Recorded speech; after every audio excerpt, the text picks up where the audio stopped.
Hey there, welcome back to another video. This time around, it is my review of the 1997 comedy Good Burger. Now, before I order up some more of my thoughts on this film, I want to give a special shout out to Vontae for requesting this review. And if there's another film, TV show, or topic that you would like to see me discuss in the future, feel free to donate to my PayPal.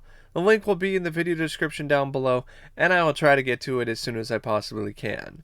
Now, Good Burger is a film that I do remember watching pretty much whenever it was on TV growing up as a kid because I was a big fan of the Nickelodeon sketch comedy show All That. It's a series that I legitimately had a lot of fun with, and in some ways I still do. And one of the most popular sketches from that show was Good Burger. It was a series of sketches that had this totally inept but endearing guy named Ed, who was the guy behind the register who was taking people's orders, and he sounded like Spicoli or Keanu Reeves from Bill and Ted. You know, he's a total lunkhead, but he's a lunkhead with a heart of gold, that kind of character. And so there a lot of the humor was derived from people asking for things and then him responding in ways that were quite literal. So they would say something like, I ordered a burger with nothing on it."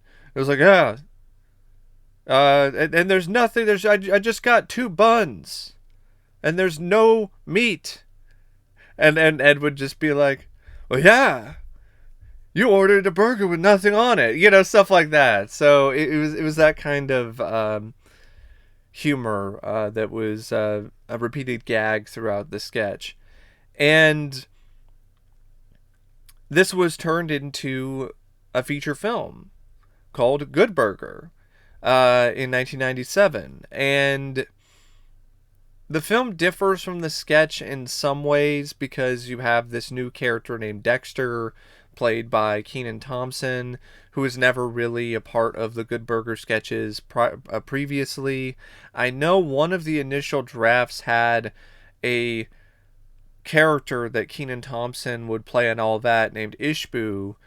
They had Ishbu in there, and Ishbu would come live with Ed, but they decided against that, and I think that was a better choice because I don't think Ishbu is really a character that would translate to a relatively wider audience, which is what I think Good Burger was trying to do.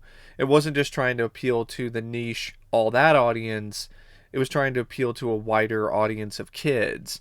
So I think Ishbu really wouldn't work in that approach. Now, the film is directed by Brian Robbins, and he was very heavily involved with all that in terms of the creative process, along with Dan Schneider. And this was his directorial debut. He was tasked to direct this because of his familiarity with the cast and with the concept, and also because he had a real passion for it. It was a passion project of his, as well as other people involved with the film. It was definitely a challenge because apparently they did a 15-20 minute extended sketch to sell the idea of a longer Good Burger property to Nickelodeon and Paramount, and it was a success. But Paramount and Nickelodeon were like, "You have barely any time at all to get this done." So I think they had to get things together in like 6 months or something like that. It was a very rushed film shoot. A very rushed shoot, very rushed writing process. So it was the cinematic equivalent of fast food because they had to get it done fast. And for a first time director and for a guy who was under a pretty strong deadline for the majority of the production, the direction is fine. It's got a nice, fun summer energy to it. The whole movie has this summer vibe to it. And it makes sense because it centers around people working through the summer. So you have Dexter getting a summer job, and Mondo Burger opens up during the summer. So and it always takes place in environments and places that have this very summer vibe to them. The weather's always nice for the most part, and it really is that kind of vibe. The vibe of summer vacation, or the vibe of hanging out with friends during the summer. It really does capture that feeling. And I think Brian Robbins is a big reason for that. I think Brian Robbins is also a good guy to bring the Good Burger sketch to the big screen, because he has worked with Kenan and Kel. He's worked with Josh Server. He's worked with a lot of these other people multiple times in the past. He's also worked with these particular sketches. So he's able to jump right in really quickly and feel right at home. And visually, it's not something that's going to make you uh, go, wow, that's amazing. That's an amazing looking movie. But there are some shots in this that I thought were pretty awe-inspiring in some ways, especially the reveal of Mondo Burger and just showing the gigantic, just epic look of Mondo Burger, this restaurant with the neon lights and the giant burger and fries and drink on top of the building, and it was just a really massive spectacle. And I think Brian Robbins did a good job really showcasing that spectacle. The film also has a lot of frantic, just really over the top bits in it, like the meaty finale where all these burgers explode, and you've got other stuff involved at some point during the film, like a really high energy miniature golf scene, or any time that Ed drives the burger mobile, or the chase with the mental institution people who are trying to chase after Ed and Dexter, and trying to prevent them from escaping.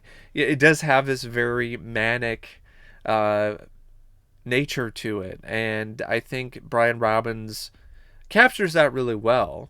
Another scene I want to point out in particular is the dance scene at the institution. I think that's a really nice sequence. I think Brian Robbins really nailed the choreography in terms of capturing the best work there, the best movements and so on, and had a really great, fun bit of energy and zest to it. It definitely had a good spice or flavor, so to speak. And the comedy, it's very hit and miss with this movie, but for the most part, Brian Robbins definitely does deliver a final product that does feel like it is right at home with this relatively lighthearted, zany kids film. Now, the screenplay by Dan Schneider, Kevin Coppolo, and Heath Seifert, it's another labor of love, because a lot of the people involved with the script were also involved with all that, and also involved with the Good Burger sketches. And you can definitely see a lot of that compassion and that affection for these characters in this film. But I will say this. The script, it's very generic for the most part, except for the meaty finale that I honestly didn't see coming. I thought that was pretty cool. It's like a disaster movie take on a burger place going awry. And I think there are some moments with the characters where the bond is very genuine and actually quite sweet. And the humor at times, it's really dumb, but it's also funny. But there's a lot of other times, though, where the humor is just too dumb for words, and it's not really that funny, and it's not really that clever. A lot of it relies a little bit too much on the typical sort of it's so funny because it's random and weird, like the whole bloopity bloopity thing where Ed puts grapes in his nose and goes bloopity bloopity bloopity bloopity bloopity bloopity. Like, that is fucking awful. That is so irritating. Like, that is one of the most annoying scenes in all of cinema, easily. The only thing that makes that scene somewhat tolerable is that you can tell that Kenan Thompson finds it somewhat funny, so he's cracking up. But other than that, like, that was pain, that was torture. Thankfully, though, not all of the scenes with Ed are like that, but Ed can still be a character that can get on your nerves. He can be grating. I think Ed is a character who works better in small spurts. You know, like a little splurt of a condiment on a burger. You know, too much ketchup or mustard is not a good thing on a burger. And I think that Ed is a great example of that. He can be too much ketchup or mustard. He can be too much with his whole personality and his obnoxious, like, whoa, yeah, you know, that sort of thing, where he totally is trying to be Keanu Reeves. Even Kel Mitchell admitted that he was inspired by Keanu. Like, that was his whole sort of thing, the California surfer dude mixed with Keanu. And I know it's the catchphrase for the sketch, but I never found it to be that funny. Where he just constantly says, "Welcome to the Good Burger, home of the Good Burger. May I take your order?" Like, I didn't really find that to be like that funny. What is funny about that quote? It just didn't really sound like anything that was really that witty or that hilarious. Like the other stuff, like where a guy asks for a shake and Ed would shake him violently, like that was funny. And apparently that was like in the trailer, but they didn't use it in the movie, but they used it in other sketches. Um, or the bit where he's in the shake machine and he's like right inside of it. He's in the middle of the shake machine and he's like just messing around in there, and his boss is like, "Ed, what are you doing in the shake machine?" He's like, uh I'm trying to fix it because it's broken." It's like, "Have you tried to turn it on?" You know, then turns it on, and then Ed is acting like he's in a jacuzzi.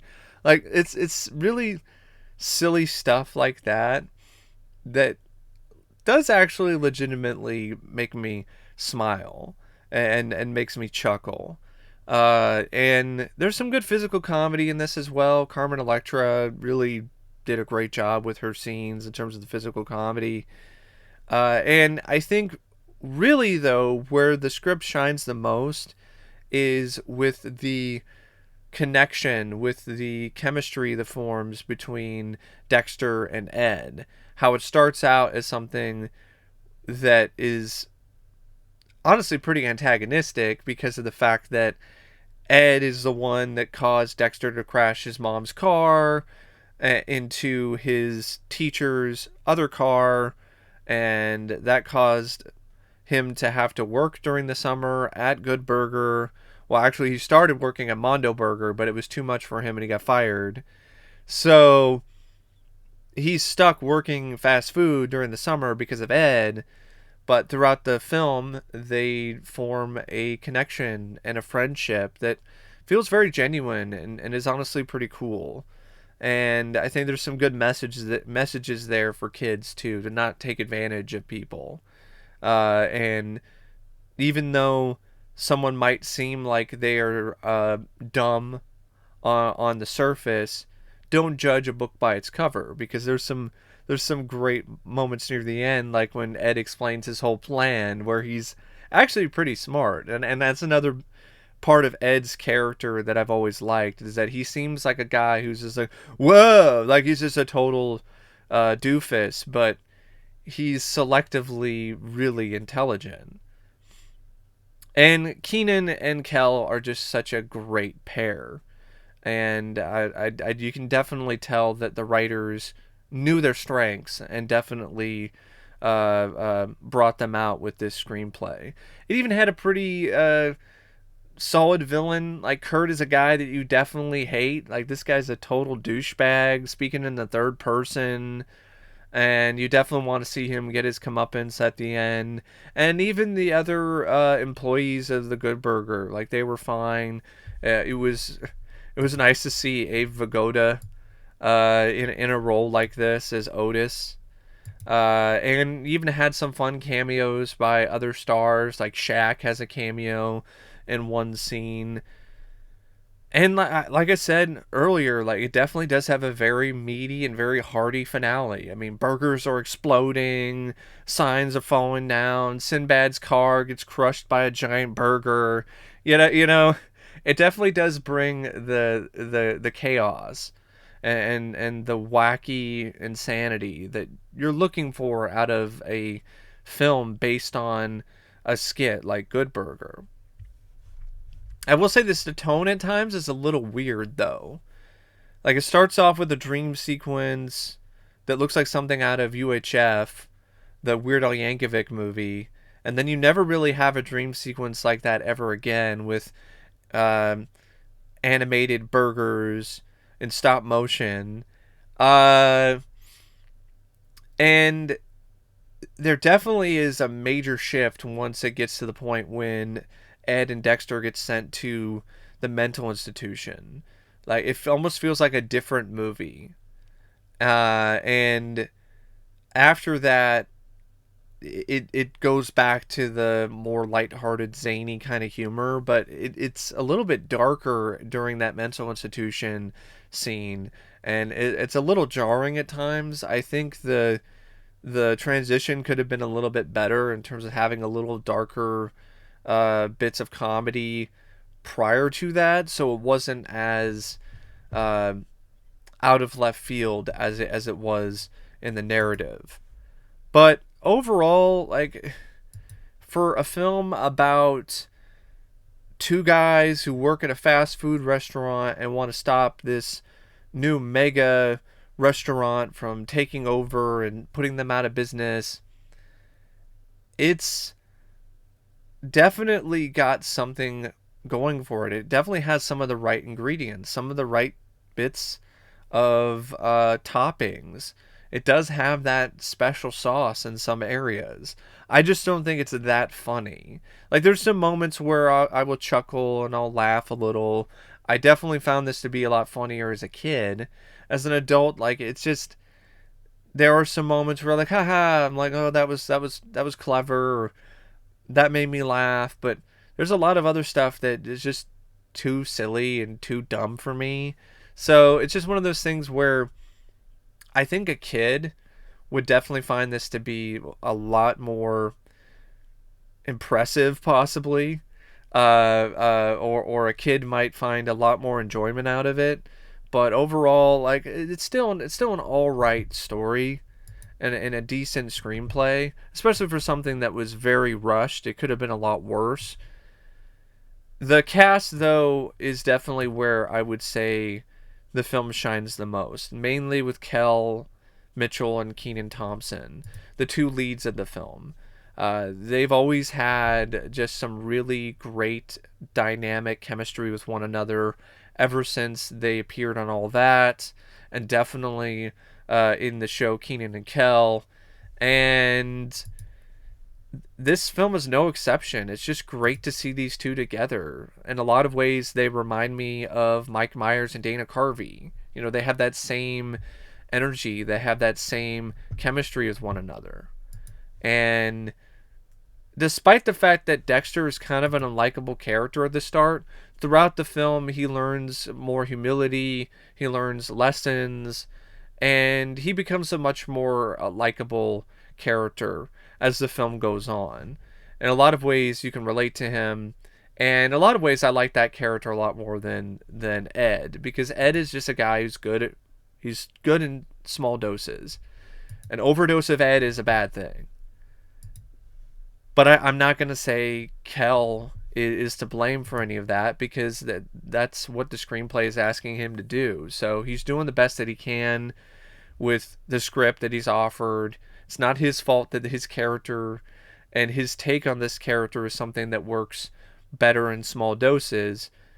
This is a feature film, so you're not going to get those small doses. So you're going to have more Ed, and you're just going to have to try to deal with it the best that you can. And Kel was just a fun, loving kind of guy, and he definitely put that into his portrayal of Ed. And he's also really talented in his own right, not just with acting or with physical comedy, but also dancing. I mean, that dance number, I mean, that was pretty impressive.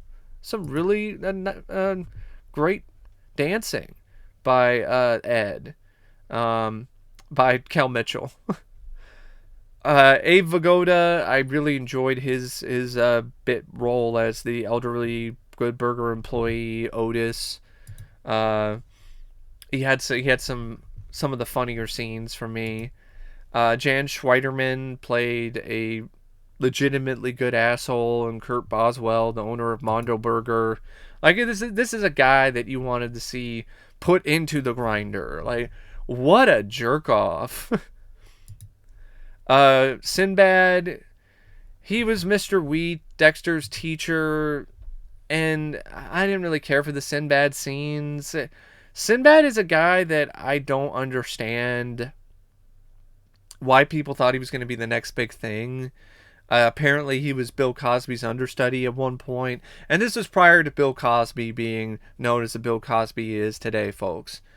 So, he was supposed to be this big star, and it never really turned out, and I could kind of see why. I mean, there's some films that he's in that I don't mind, like House Guest, but he's just a guy who, I don't know, his personality, his whole line delivery, or the way that he does his comedy, it's just, maybe it's a little too on the nose for me, or what. It's like, I always felt like he was forcing some kind of charisma or personality. Like, it didn't always come naturally from him. And this character is just not very good or likable. And I think that's the point, but I just didn't really care about this character of Mr. Wheat. Him dressed in these old 70s throwback clothes and an afro, and I don't know. It just didn't do anything for me.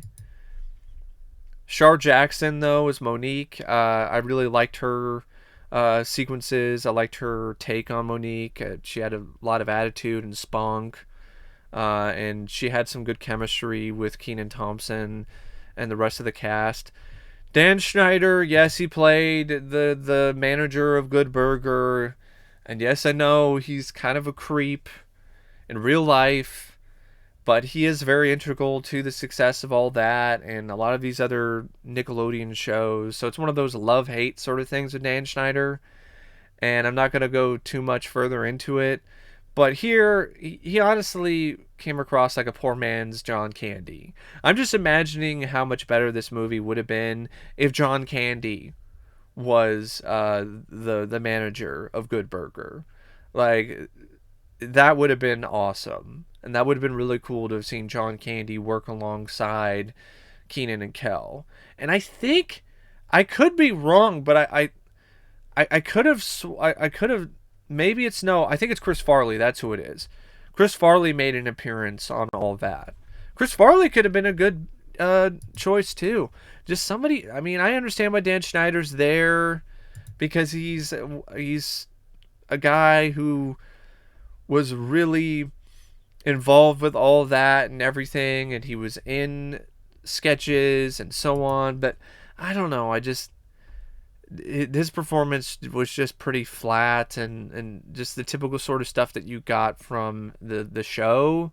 So it made a feature film feel less like a feature film with his inclusion. You know, that kind of thing. It made it feel like a TV movie. And that's the thing. That's another thing that this movie gives off in terms of a vibe. It does give off this vibe of like a TV movie. And I think if it was a TV movie, it'd be one of the better TV movies that Nickelodeon has ever made.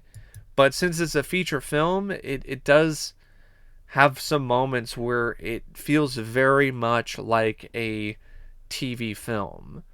in terms of the presentation, in terms of the performances, and that does hold it back in some ways. Ron Lester, Spatch, the fry cook, and is there for me. Is this big, giant lunk of a man who's not very smart and eats flies.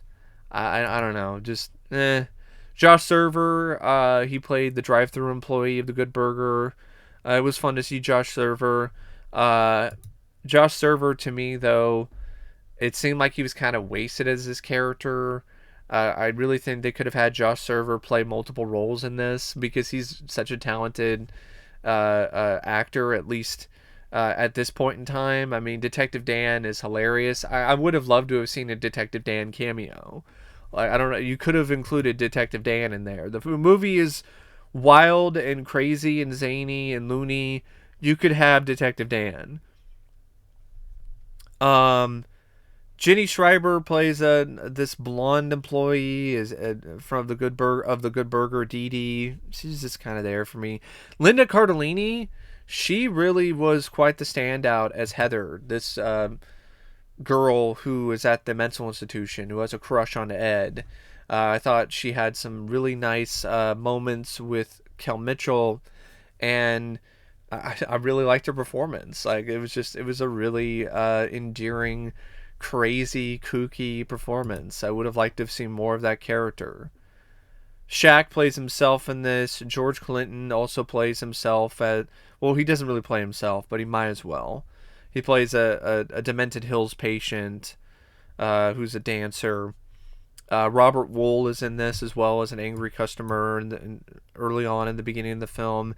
You've got Carmen Electra, who's uncredited as Roxanne, the henchwoman of Kurt, who's tasked to try to get the special sauce ingredients from Kel to disastrous results, because all that seems to happen is she just gets progressively more and more injured throughout the night. And you also have like Lori Beth Denberg, who played a customer named Connie Muldoon, who I think that was a character that was in all that and already in Good Burger sketches. Lori Beth Denberg was also a cast member of all that, and it was fun to see Lori Beth Denberg again.